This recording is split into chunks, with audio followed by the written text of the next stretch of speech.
drops it off. A flying tackle by and a rock kick and goes Buddy Rogers. Oh, he caught him up there.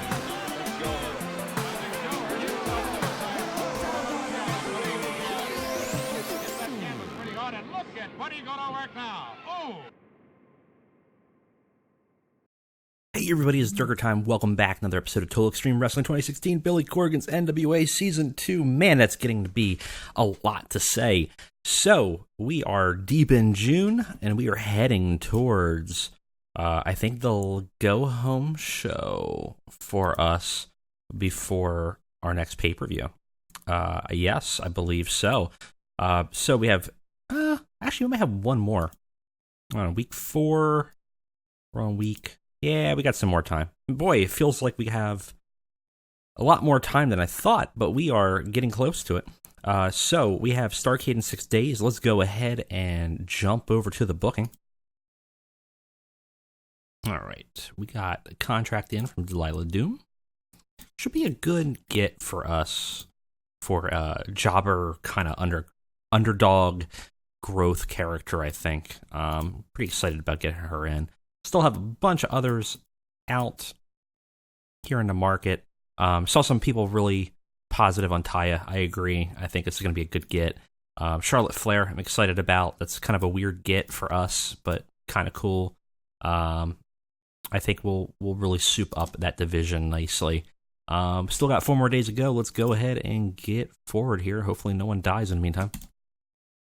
All right, we got everybody coming back in here. Seems like so far not going to be a problem scooping them up, which is good. And Britt Baker. And we're still waiting for Charlotte. She might not show up. Like, we don't know what other contracts might come her way, but I think we have a good chance. Okay, 3 more days. Let's go ahead. So far, so good. And it does look like we end up getting Charlotte. Good get. We do have some contract issues. All right. Ty Dillinger finally leaves the NWA, or leaves WWE to join us. And we now have Shawn Spears, which is very exciting. Let's go ahead and put him on the roster. My guess is he's probably going to end up actually being upper mid-carder. Let's see where his push puts him, though. Yeah, upper mid-carder. Seems about right. He might move up aggressively as we start grooming this down after the next pay-per-view. So we'll have to see where it goes. And let's go ahead and let's get to Starrcade. So probably going to be the same spot, would be my guess. Had us doing California for some reason, but we'll just do County Fair. Same old, same location. We might make a location at some point again. Maybe. But this has been working out for us okay. 1,200 fans are expected. It can fit about 1,200, so, gets us right where we need to be. Pretty cheap to run, so not bad. Not a bad spot to be. Pretty good locker rooms. 83, seems like it's moving up. We do have an incident. This looks like a wrestler's court. Oh, no, maybe not, because he's a protege of him now. Passing on tips. Pillman's getting better. Unfortunately, Chris Daniels is going to be leaving soon. Is also an unhappy locker room leader. Which, could be a problem. Jay White also upset for some reason. Charlotte Flair, Viper, and Tessa Blanchard out. Either through injuries or working elsewhere. Let's meddle.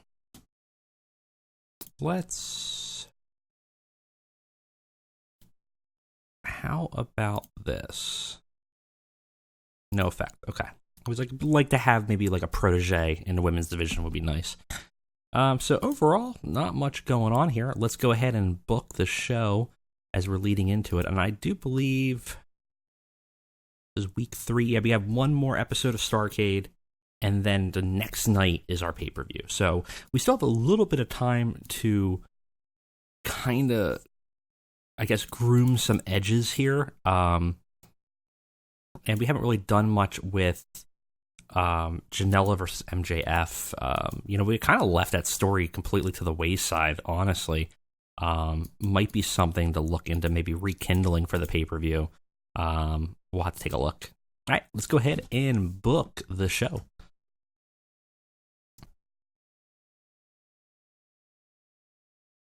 All right, we're ready to run it.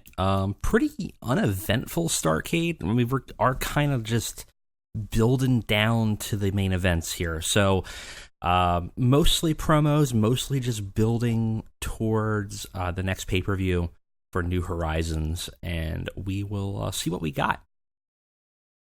So we started off with extremely short match, giving Tenille a quick kind of run through of Delilah Doom, who debuts 4 minutes. Wow, I can talk. 4 minutes, just to give her somebody to again fight, build some credibility in her match against Sasha. So worked a crowd match. It does pretty good. Delilah has a 35. I mean, her job is basically to be a jobber for now. And, seems did her job fine. Got an average rating for her babyface gimmick. Not bad. Speaking of running through, we have the Von Erichs defeating Bull Reigns in 10 minutes, with Ross defeating Randy Rain by submission. This match ain't great. It got the crowd hotter, so I guess it did that. It was a story-building match. Randy Rain was off his game, but he's not great anyways. Lost heat for the storyline for the tag team division. I want the Von Erichs to do well, but it sure just feels like they're outclassed here, and I'm not really sure what to do with them.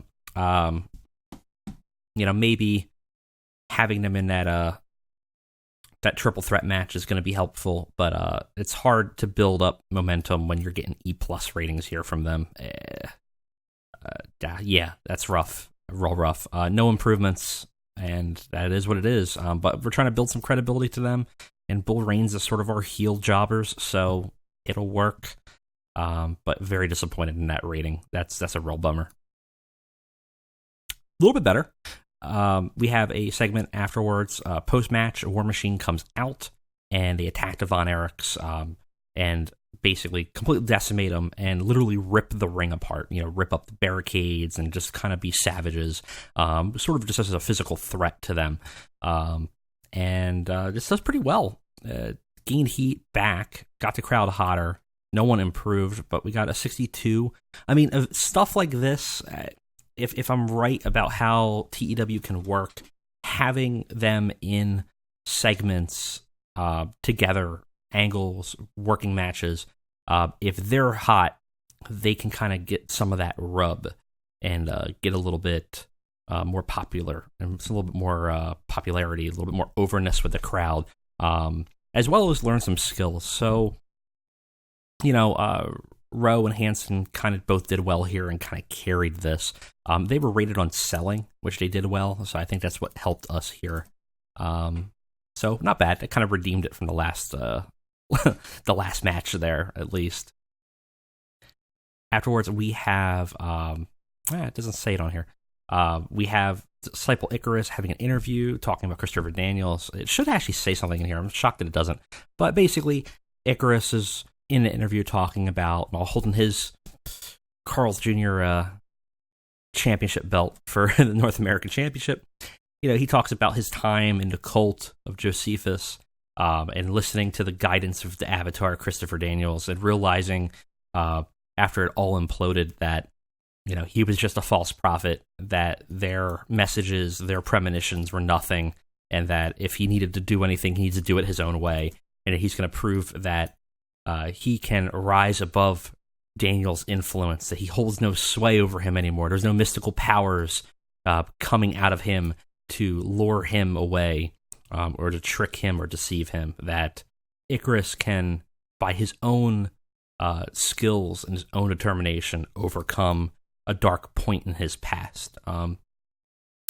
So gain heat there. I should probably have actually hinted at a face turn, because I think we could turn Icarus face. Don't know yet. if we want to. I mean, this could also be cementing him into a bigger heel if he wins. We'll have to see. But definitely kind of a rounding the corner moment for him. And does well. 61, probably one of the best rated segments he's been in. Of course, he is talking about Daniel, so Daniel's overness gives a little bit of a rub, but still not bad. Another promo. We have Will Ospreay lamenting that he's not in the main event. Just kind of cutting an interview towards the audience. And he says that, tonight he's going to show that he should be the champ. He should be in the main event. And to make sure people don't forget about him. And he challenges Sami Callihan comes out to challenge him in the main event. So B-, not bad. Basically everything Ospreay touches turns to gold. So not shocking that we get a B- there. C+ here, also not bad. Pillman goes to the backstage to the office, and he asks that his match assigned for Switchblade after that latest beating will become a no DQ match, and he gets it. So at the pay-per-view, he will actually be getting a no disqualification match. So assume shenanigans and weapons and all that fun stuff. Starting to become a bit more of an aggressive rivalry between Jay White and Pillman. We have another promo. Like I said, just promo after promo tonight. Just not a lot of matches, just a lot of promos.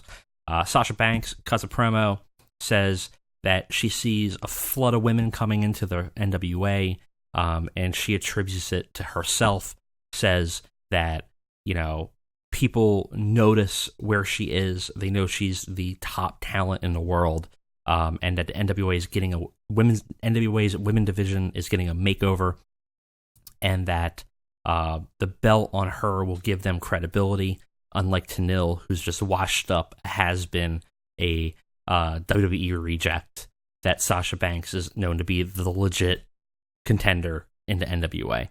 And it goes well. It's kind of heelish. Gets a C-. She's pretty good at the mic. She's not amazing, but she can hang, and she does for us, and then builds a little bit of a story there. I'm surprised that I didn't put her in a storyline, though. That's kind of a mistake there, and we probably could have really reaped some rewards from it if we built up a story. But there's the next pay-per-view segment.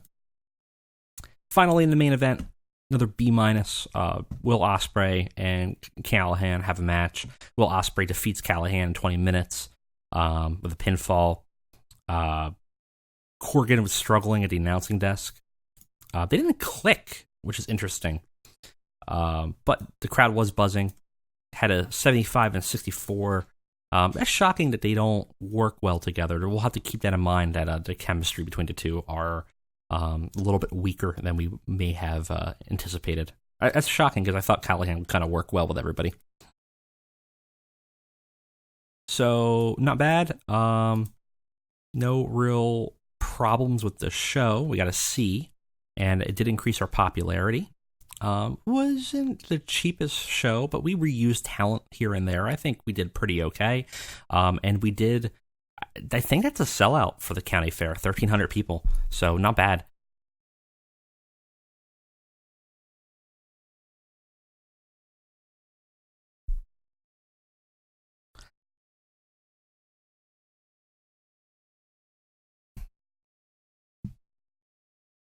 All right, let's see what we got going on here. Oh, right. Lucha Underground's still around in our save. That's fun. Time to heal. Ospreay's hurt from that match, so we will give him some time to rest. Got a .03, which is not bad. We're definitely moving up in terms of pay-per-view, or in terms of show, in terms of the show length there. Oh, and actually, New Horizons is the next one. I thought, oh, right, because we changed the scheduling, didn't we, to make it work. So our pay-per-view is next, which is awesome. We will be booking kind of an end of an era for Cody, and definitely a lot of changes for the NWA after the fact. Happy where that match was, or happy with that show. I think that went really well. I'm hoping soon we might be able to get some better broadcasting requirements here. Still the same people for broadcasting requirements. Someone told me that you can see what they want.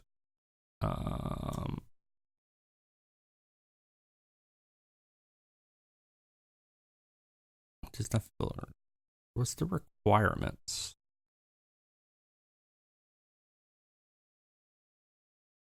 I don't know where the requirements are. If it's just in the editor, but it would be nice actually if it's more visible to find out like this is what you need to be like on FX. It looks like it's just in the editor, which is kind of a bummer.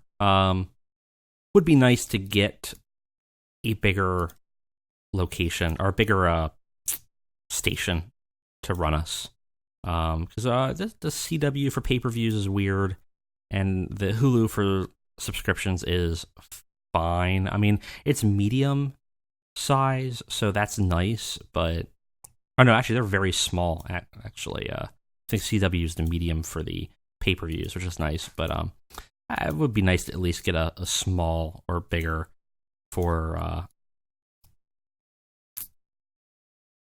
the actual TV show. Which, like, yeah, that's tiny, small. I mean, YouTube's small, but it's free to air. I'd rather get the subscription service, to be honest. El Rey for... Yeah, they're tiny, though, so it would be like a step back for us. I don't know how much more money. It's pretty stable revenue for commercial. How much is the subscription, though? Side company size, show length of time, method, comparable commercial broadcasting, although slightly higher potential revenue, slightly less potential audience growth, usually stricter requirements. So we might be okay with where we're at on Hulu Plus, actually. For now, we probably are still getting a decent amount of revenue. All right, that is it for today. Next time I'll see you guys, it'll be for New Horizons, and certainly an apt name for that pay-per-view, because I think it'll be a completely new horizon for the NWA after the fact, and we will have a completely different company to deal with. Should be fun to see. See you guys next time. Have a good one.